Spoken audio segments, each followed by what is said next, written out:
നമസ്കാരം ഗുരുജി. ഇന്നിവിടെ ഇങ്ങനെ വന്നിരുന്ന് താങ്കളോട് സംവദിക്കാൻ ഒരു അവസരം ഒരുക്കിയതിന് അമ്മയായ പ്രകൃതിയോടും താങ്കളോട് നന്ദി രേഖപ്പെടുത്താൻ ഞങ്ങൾ ആഗ്രഹിക്കുകയാണ്. ഡയറക്റ്റ് ചോദ്യങ്ങളിലേക്ക് കിടക്കുകയാണ്.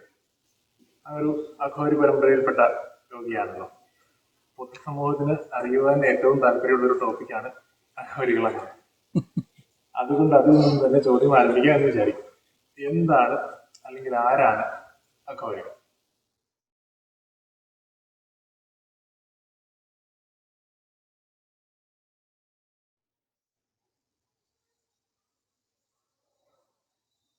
സമൂഹം പലതും ധരിച്ചു വച്ചിട്ടുണ്ട്. അതുപോലെ വ്യക്തികൾക്ക് അവരുടേതായ ധാരണകളുണ്ട്. അതൊക്കെ അവിടെ ഇരിക്കട്ടെ. ആ പദത്തിൻ്റെ അർത്ഥം നോക്കിയാൽ ഘോരം എന്നാൽ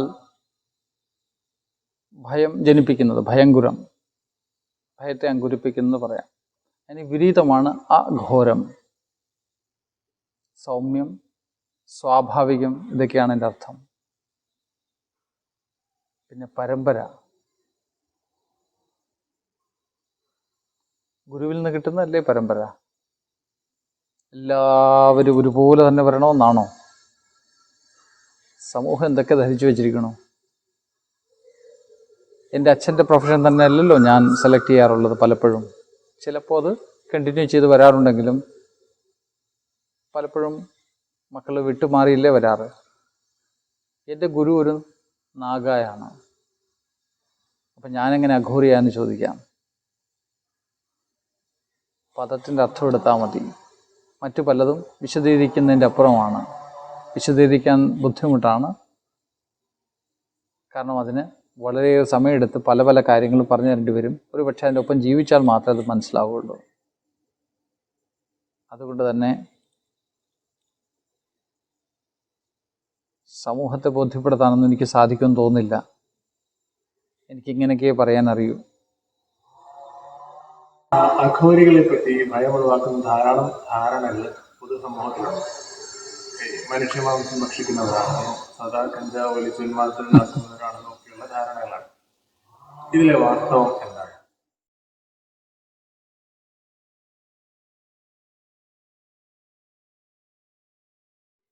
മുമ്പ് പറഞ്ഞ പോലെ കുറേ ആൾക്കാർ കൂട്ടം കൂടിയിരുന്ന് കഞ്ചാവ് വലിക്കുകയോ ഉന്മാദികളായിട്ട് നടക്കുകയോ ഒക്കെ ചെയ്യുന്നുണ്ടാവാം.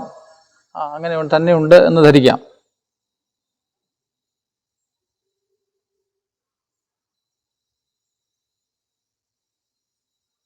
പിന്നെ ഭയപ്പെടുത്തുന്ന കഥകൾ, അതൊക്കെ ഉണ്ടാവാം. കാരണം മനുഷ്യർക്ക് ഭയം വലിയ ഇഷ്ടമാണെന്ന് തോന്നുന്നു. ഭയപ്പെടുത്തുന്ന കഥകൾ കേൾക്കാനും അത്തരം വിഷയങ്ങളിലേക്ക് പോകാനും ഒക്കെ മനുഷ്യ മനസ്സ് കൊതിക്കുന്നതായിട്ട് കാണാറുണ്ട്. എന്തുകൊണ്ടാണ് ഈ വിചിത്ര സ്വഭാവം നിറഞ്ഞുകൂടാ? എന്തു തന്നെയായാലും മുമ്പ് പറഞ്ഞ പോലെ സൗമ്യഭാവമാണ്ടിരിക്കുന്നവനെ എന്തുകൊണ്ട് ഭയപ്പെടുന്നു? അതിനൊരു കാരണമുണ്ട്. കാരണം ബ്ലാക്ക് ഹോൾ എന്നൊക്കെ പറയില്ലേ, എന്ന് പറഞ്ഞ പോലെ അതെല്ലാത്തിനെയും മാഗ്നറ്റ് പോലെ അതിലേക്ക് വലിച്ചടിപ്പിക്കും. അതിൻ്റെ ഉള്ളിലേക്ക് വലിച്ചുകൊണ്ട് പോകും. ഈ പുറമെയുള്ള കഥകളിലെ ഭയമല്ല, അവനെ അനുഭവിക്കാൻ തുടങ്ങും ഭയം ഉണ്ടാവും. കാരണം എന്താ? അവൻ്റെ ദർശനം, അവൻ്റെ സ്പർശനം എല്ലാം മരണഭയത്തെ ഉളവാക്കുന്നതാണ്. അതുകൊണ്ടാവാം മനുഷ്യരിനെ ഭയക്കുന്നത്. പക്ഷേ മരണത്തെ ഭയക്കേണ്ടതില്ല. അതൊരനുഭൂതിയാണ്, ആനന്ദാനുഭൂതി. അതിനൊന്ന് പ്രേമിച്ചു നോക്ക്. പൊതുവെ അന്തർമുഖരാണ് അഘോരികൾ എന്നാണ് കേട്ടുകേൾവി. എന്നാൽ താങ്കൾ അതിൽ നിന്നും വ്യത്യസ്തമായി ഇതുപോലെ വളരെയധികം ആളുകളുടെ ഇടയിൽ റീച്ചുള്ള ഒരു പ്ലാറ്റ്ഫോമിൽ വന്നിട്ട് സംസാരിക്കുന്നു. എന്താണ് ഇതിന്റെ കാരണം?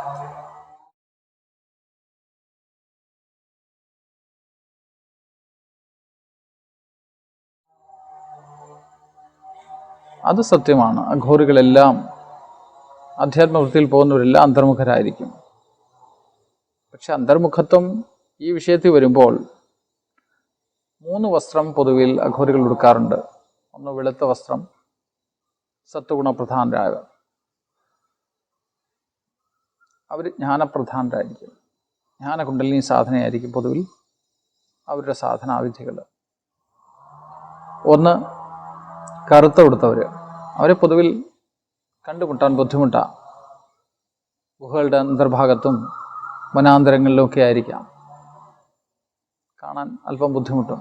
അവർ തന്ത്രവൃത്തികളിൽ ഏർപ്പെടുന്നതാണ്, വളരെ അഗാധമായ തന്ത്രവൃത്തികളിൽ ഏർപ്പെടുന്നു. സമൂഹമായിട്ട് ബന്ധപ്പെടാൻ നിവൃത്തിയില്ല. അവരുടെ ആത്മാനന്ദത്തിൽ മുഴുകി അഭിരമിക്കുന്നവരായിരിക്കും അവർ.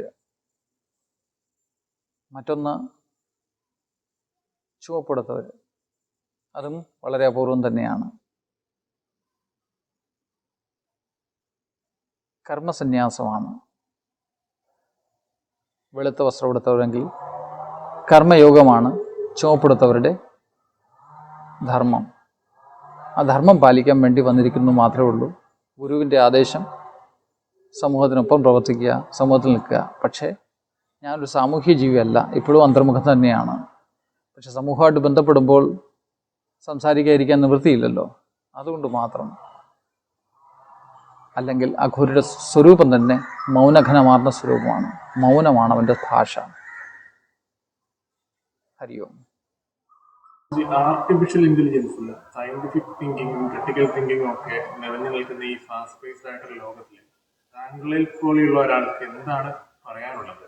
അത് സമൂഹം ശ്രദ്ധിക്കുമെന്നതിൽ എന്താണ് ഉറപ്പുള്ളത്?